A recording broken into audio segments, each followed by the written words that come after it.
Hey guys, so some news. I am making my return to this year's Cannes Film Festival. Yay! It's been like 3 years since I was last at the Cannes Film Festival. Yeah, it was 2019. It was the year that Parasite won the Palme d'Or.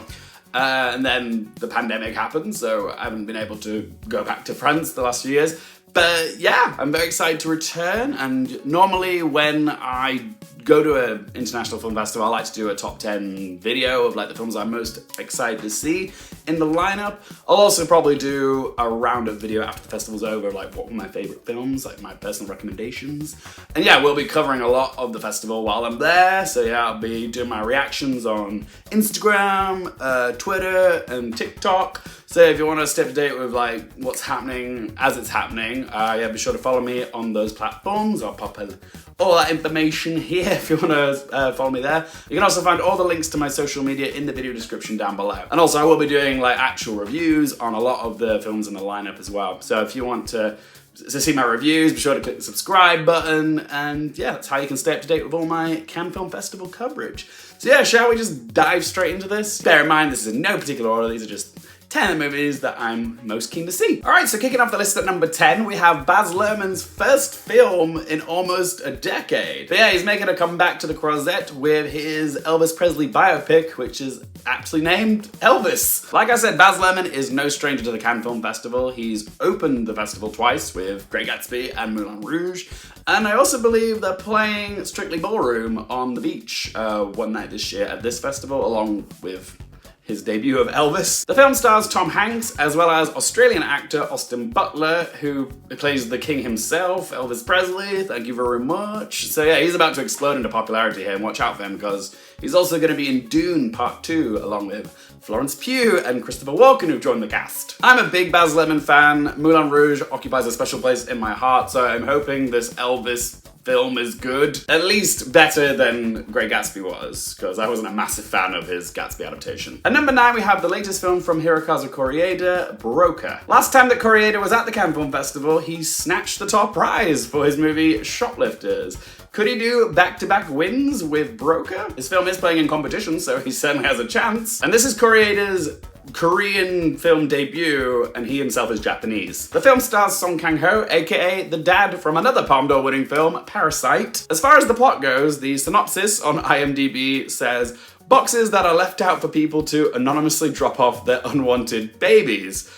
Sounds kind of dark actually, doesn't it? But when I looked at the trailer, the tone was quite wholesome, like a road trip family dramedy. So yeah, I'm quite keen to see this one. Alright, so coming in at number 8, we have the newest film from James Gray called Armageddon Time, which now that I think about it, could have been a fitting title for his last film, Ad Astra. Not a whole lot is known about this one. The synopsis reads, a coming-of-age story about growing up in Queens in the 1980s.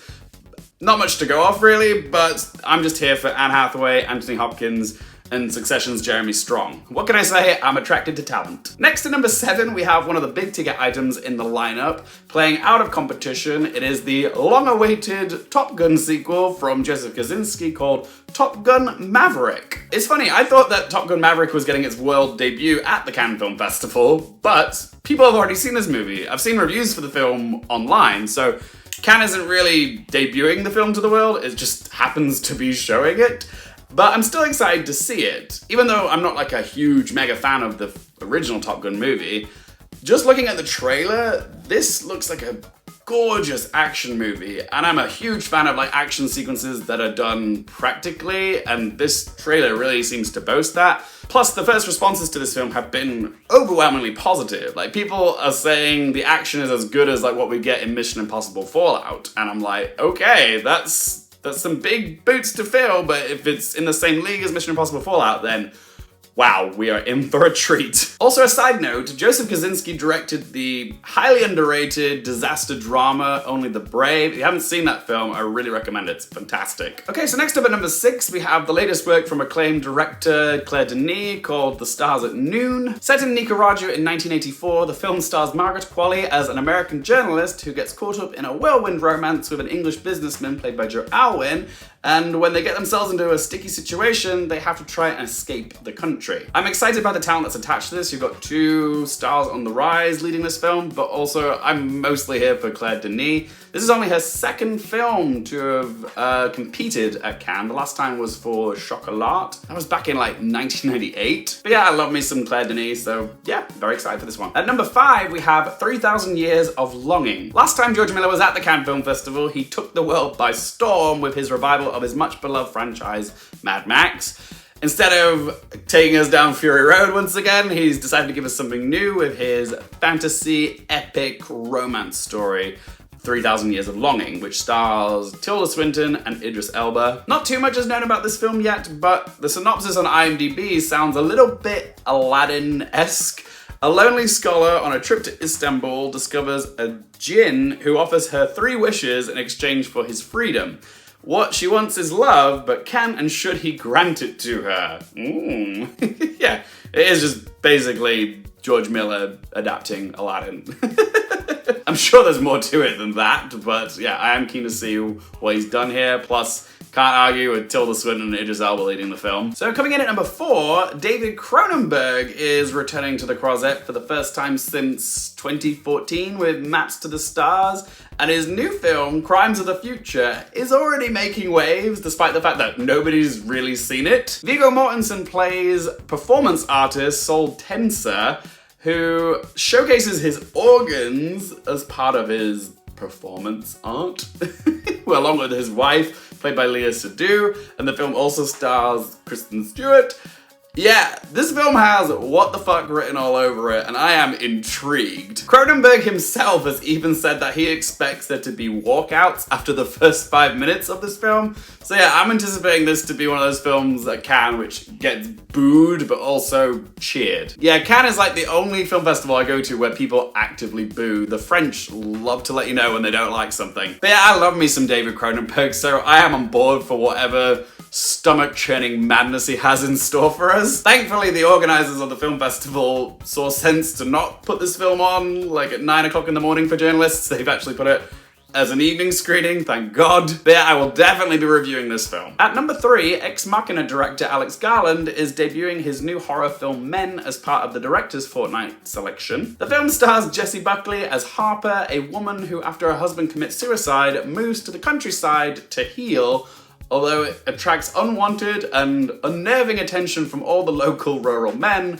all of whom are played by Rory Kinnear. It's an A24 film, so that's one more reason to get excited. The trailer for Men looks genuinely distressing, which I'm all here for, but also a big fan of Jessie Buckley. She's such a hot property right now in the UK, so I'm keen to see what she's done here. At number 2, we have either Funny Pages or Two Against Nature. I'm not sure which is the correct title at this moment. Actor turned director Owen Kline makes his feature debut with his coming-of-age comedy about a teenage cartoonist who rejects the comfort of suburban life for a misguided quest for the soul. I don't know too much about this film or the people behind it, but when I read the synopsis for it, it just really spoke to me. It sounded like a film that I'm really going to like, so yeah, keen to see it. It's also an A24 film as well. Before we get to number 1, I just want to give you some honorable mentions of some films which I'm still excited to see and will be watching at the festival. So we've got the opening film of the festival, Final Cut, which, like The Dead Don't Die, is another zombie comedy film. Yeah, they can really love a zom-com to open the film festival, don't they? When You Finish Saving the World, which is directed by Jesse Eisenberg. Hunt, which is directed by Lee Jung-jae from Squid Game. This is his directorial debut.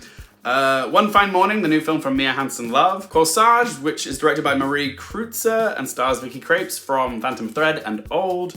The Stranger, which is directed by Thomas M. Wright, which stars Sean Harris and Joel Edgerton. War Pony by Gina Gamel and Riley Keough, who's an actress you guys might recognize. She's been in Zola and Under the Silver Lake. And fun fact, I just learned this the other day, Riley Keough is actually the granddaughter of the king himself, Elvis Presley. And we've got the Elvis biopic at the festival as well. Just a fun little fact for you there that I learned the other day.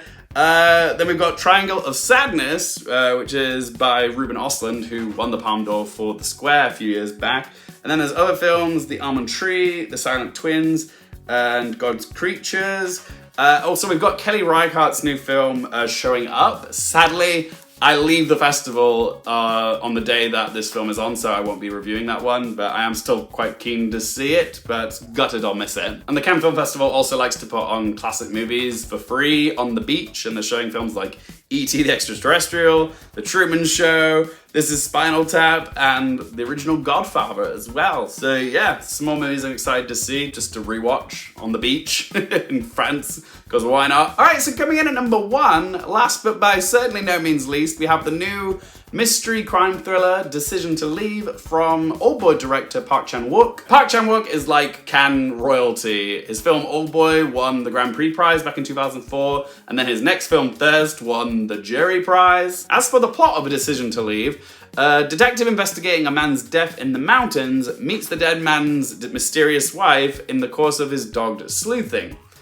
Interesting. But yeah, it's Park Chan-wook, so my excitement is justified. But there you have it, guys. Those are my top 10 films I'm most excited to see at this year's Cannes Film Festival.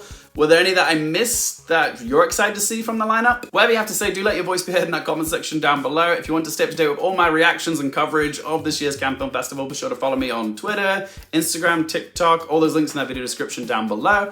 And if you want to see my reviews for the films that I'm reviewing from the festival, be sure to click subscribe. But as always, guys, thank you so much for watching. For more things related to movies, TV, the Oscars, and popcorn culture, I'm Luke Airfield, and I'll see you next time.